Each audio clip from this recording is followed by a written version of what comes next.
Have we started the great economic collapse?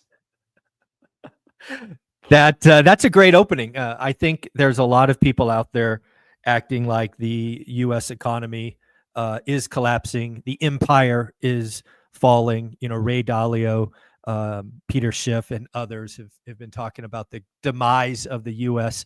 empire for quite a while. So I think we should talk about it. I think we do this weekly news every week, so people have a playlist they can go back and listen to. But we got a lot of great economic data. Maybe some's great, some's not so good, but yeah, I think we should address it head on. Yeah, absolutely. So, folks, welcome. We are back for another Friday Financial Wrap Up with Mr. Michael Zuber, and let's get right into the show. This is Friday, April the 25th. Where did April go? Dude, we're almost 1/3 done with the year. Can you imagine? Crazy. Wild. Let's get right into the show notes. Existing home sales. What did you see this week? What was your take? Well, sometimes I've been known to pat myself on the back. This will be one of them. I've said for quite a while that 2025 is going to be a cycle low for transactions. Yep. We are certainly trending that direction. This is the first report for what is often called the spring selling season. And just for clarity, last month we did an annualized 4.27 million. It was actually a beat of expectations. It was expected to fall slightly to 4.13, but we came all the way down to 4.02. What is really wild, if you're a student of history like I am, that is the worst March since 2009. Think about that. Yeah, the collapse, the mortgage meltdown. Yeah, absolutely. This was right in the heat of it, right before foreclosures and short sales started ramping up. This was kind of in the flux of we don't know where this is going. It's getting worse every day.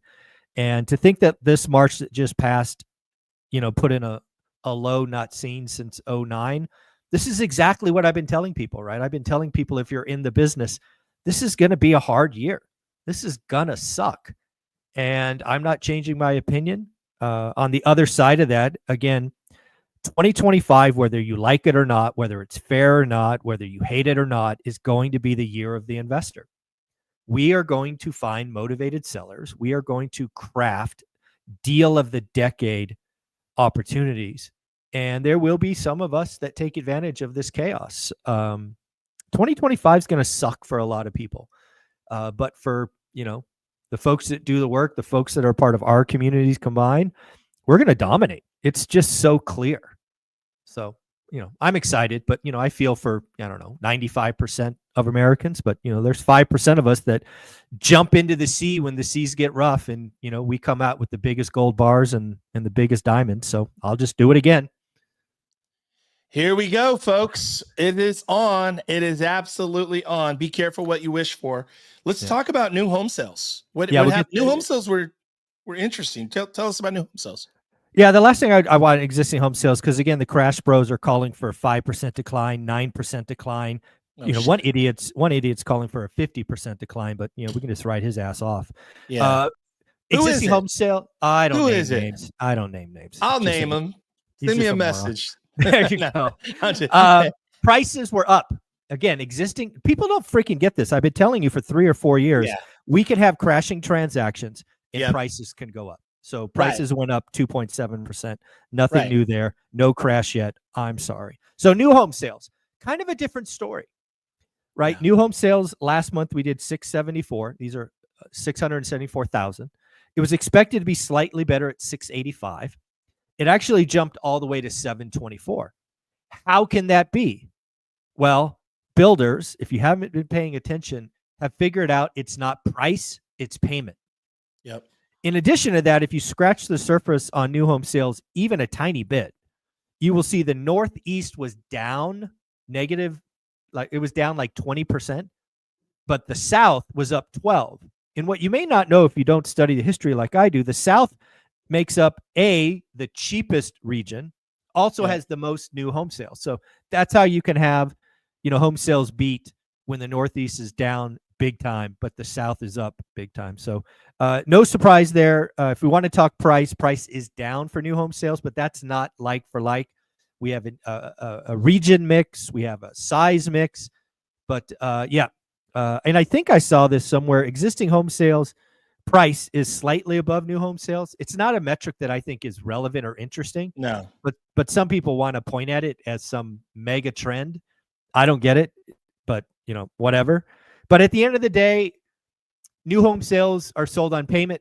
Builders have figured that out, exceeding expectations. Existing home sales are basically on price, which again, came in crashing down at 4.02. And again, I'm telling you, I think we're going to do less than 4 million for the year. So, buckle up. Very interesting. Very interesting. I'm with you. It feels like sub 4 million. It definitely feels like a weird year. Let's talk about durable goods. What is explain durable goods also, because we don't talk a lot about this on the show. Yeah. How is it important to the overall economy and what happened this week? Yeah, durable goods are often explained as things you purchase that are supposed to last 3 years or longer, right? These are not clothing. These are not, items that are used a couple of times and then thrown away. Durable goods are important because it's really one of those signs that consumers are shopping, right? Because these are typically big commitments. And, again, to pat myself on the back, something I told all of you was coming was the threat of tariffs would get consumers out in force. So what happened with durable goods? Last month, they were 0.9. They were expected to tick up to 1.6. And I told you guys, this is going to be a crazy beat. And we were right again. They came in at 9.2. Now, this is a headline number. If you were to dig into the numbers a little bit and go X transportation, which for the for the novice, think X automobiles, it was actually basically flat. So what happened? Well, I told you what happened. I told you a lot of people were going out and buying that car early. So this does a couple of things. It's going to make Q1 GDP look better than it should. It's just going to, right? Look at the durable goods numbers, a huge beat, 9.2%. But more importantly, it's going to make the summer quarter weak because durable goods, by the name and nature, are not things you buy every 6 months. So if you've sucked forward 20% of the demand, there is no replacing that demand once done. So while it will undoubtedly make Q1 GDP positive, I don't think you can have that kind of beat and not have a positive GDP print. But it's also going to be equally detrimental to the summer. And the summer is important because that's where a lot of the pain is going to show up from tariffs, which we'll talk about, in a few minutes. Yeah, very interesting. Very interesting. Talk about supply chain and kind of also my question to you. I know there's supply chain information, but also just kind of looking at okay, what just happened the last month with tariffs and all of that?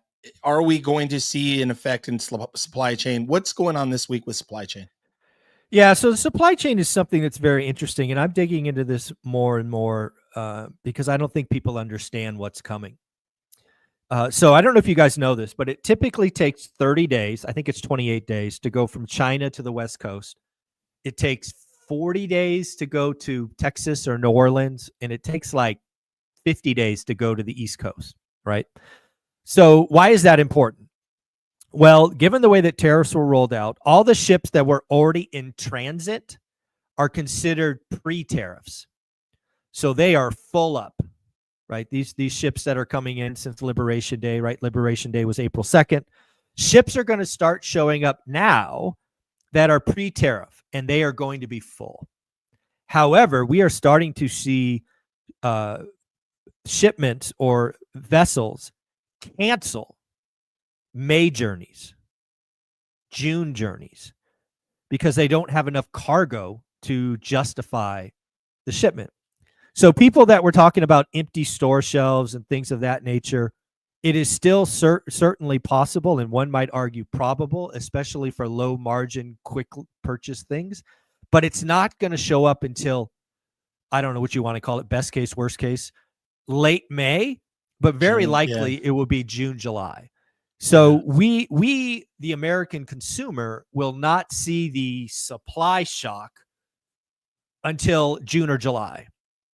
And, one has to ask themselves, is it already too late, right? If we are starting to see vessels canceled because they can't come, are we going to have an air pocket no matter what? And I don't have the answer to that. But I could tell you that if you were looking for kind of the, empty store shelves now, you're just flat out too early, right? We're still getting and unloading full ships because they were considered pre-tariff because they were in transit. So yeah, the American consumer will not see the impact until I'm going to call it June, July. June, July. Very interesting. And I wondered, like, critical, like, let's talk about pharmaceuticals. I know that was a big deal. Was an exemption on pharmaceuticals? Do we need to be concerned about any kind of like critical pieces of supply chain? Yeah, so there's a couple things that came out this week. We'll go automobiles first. It looks like automobile suppliers have successfully nudged, negotiated, begged, whatever you want to call it, President Trump for exceptions. There's plenty of exceptions that came out this week, which will alleviate some of the concern of auto manufacturers. I don't know the details, but I certainly saw lots of exceptions come through. I have actually not seen a tariff yet on pharmaceuticals. If I missed it, I apologize. But I would expect for a big, nasty pharmaceutical tariff coming, because when you step back and you really look at what we're trying to do, we're trying to cover up a couple of national security concerns, and pharmaceuticals have to be one of them. The fact that we get 90% or 85% of our supplies from somebody who doesn't like us is a national security risk. So I would think pharmaceuticals are coming. I would think pharmaceuticals have to come. I would, if you want to play the other side, I would think the Trump administration would create oodles and oodles of incentives to build pharmaceutical manufacturing and supplies. I would got to imagine that's coming. We cannot rely on an adversary or even a frenemy for pharmaceuticals in, a year or two. This is stupid. This is just dumb. So we've got to fix that problem. Very interesting times. Very interesting times. I'm glad I got my backpack from Temu. I did show up, huh? It did finally show up. I don't know though. I mean, for $10, $15, $20 more, I would have definitely bought in the US, made in America, but I don't know if it even exists anymore. We'll see. Let's keep going. Yep. Asset allocation. What is it? What happened? Yeah, so asset allocation, is something that's often thought about for individual consumers like you and I. Like, am I bond, 60-40 portfolio? Am I doing index funds? Am I doing real estate, stocks, and gold? Like, what am I doing? But I think what we're seeing on a worldwide level now is everyone ex the United States is reconsidering their asset allocation. I think it was the ECB yesterday, we talked about in the daily financial news, said explicitly that going into this Liberation Day, we were over-indexed on U.S. assets. We are no longer doing that. Interesting. So what you're seeing is not a full, runaway from U.S. assets. You're just seeing, hey, we used to be 60% loaded with U.S. assets. Now we're going to go to 40. And I'm just making up these numbers, but the trend is clear. Friends and enemies are now turning some of their investment capital, i.e. asset allocation, away from the US dollar to others, which will be the yen, the euro, Australia. And the problem with that is we're the deepest market. So if everyone else, takes 10% less, that's a problem. Yeah. And I think we're seeing that in treasuries and gold and other things. So we need to appreciate that asset allocation is real. It will have real impact on assets. And I don't think we're appreciating it yet. I don't think we've appreciated that countries will be less invested in the S&P 500. Right? This is all coming. And I don't think we're really aware how important asset allocation is and why we had a lot of wind at our back and now maybe we have wind in our face. And I don't think people appreciate it yet. Very interesting. Very interesting how this is all coming together and playing out. Let's talk about the consumer sentiment. Talk about it. I know I texted you last night, like, hey, okay, Trump obviously has pulled back. Does that mean the recession's canceled? Where are we with consumer sentiment? What is your thoughts? Yeah. So again, to remind people, last month or the last reading of consumer sentiment was the second worst on record. All right. It was 50.8. The worst ever was, I think, March of 2020, which is not a month you want to be compared to, which was just a flat 50. I guess it's kind of a good news, bad news story. It didn't come in that low. It was revised up to 52.2. It is still a shitty reading. I think the long-term running average is like 57. So we're below trend, and I would say a couple of standard deviations from, the average. But it's good that it wasn't, it's actually really good it didn't get worse. I feared going into this number, we might print something with a 4 handle, like 49 something. We didn't do that. So net, good news. I would argue that this week, thus far, we haven't got any big news. I was hoping this week we would get a win, i.e., Japan or India or Israel or, Italy or someone, right? We would be able to put that first win on the board. I didn't see one that happened. If it did, let me know. But I think this week brought a little more certainty, right? Going into last week, or at least going into this week when we start doing the daily news on Sunday, the uncertainty level was on 11. Maybe now it's 9.5. But to your question that you texted me last night, I'm like, dude, nothing has happened this week that makes a recession less likely. We haven't suddenly, posted 3 wins and it's, let's go. I think with the supply chains coming, we really run the risk of significant layoffs in small businesses probably in 30 days, right? If you were an enterprise that had the supply chain running where you were getting 50% of your goods from Asia and they're not showing up now, or you can't afford them and you're running on, past supply or inventory, I'm starting to see more and more people in that space going, hey, I had to lay off people. And there will be companies that go bankrupt if this is not resolved in a month, right? They don't typically have strong balance sheets. They're typically not, they're not publicly traded, so they can't issue stock to buy time. We have, I don't know what percent of small businesses are at risk, but it's got to be 10%, right? Maybe even 15%. This goes on another month, we're going to see a bankruptcy cycle. So interesting. Very interesting. Wow. Okay. Well, let's man, I'm a little taken back by it because it felt like the headline shifted, but obviously there's still a lot of work. There's a lot of work ahead. Okay. Yeah. And I see a question from Sarah. This is actually live. We do this show live, Sarah. So this is 100% live. Oh, that's as cool. of right Hey, now. Sarah. Yeah. Hi, Sarah. Thanks for the question. I love it. So let's keep going. So let's talk about Fed speak. How is the Fed reacting? I know the thing like Trump definitely, they said he's not going to fire Powell or that whole thing went away pretty quick, right? Talk about the Fed, talk about where the hell are we? What the hell's going on with the Fed now? Yeah. So let's talk about the Powell Trump thing. It was wild to see that reversal in 24 hours. I think what happened there is, quite frankly, Scott Bessent again went to President Trump and said, hey, be careful what you wish for. If you were to fire this guy, you're going to roil the markets. And I think him backing off in a hard way is one of the reasons rates are down. If you look at where rates are today versus where they are on Monday, they're down. And I think they're again down this morning, which is pretty cool. But let's go back to the bigger picture Fed speak. I think the Fed has been remarkably clear. There's no rate cut coming in May. None. There have been a couple of people talk about if the data got much worse, that June is possible. I think most of them are saying July at the earliest. So that's what's lining up right now. We still have a lot of people saying higher for longer, but I think net, the Fed is saying tariffs are worse than we expected, right? Yep. They didn't hit our base case. They're worse than expected.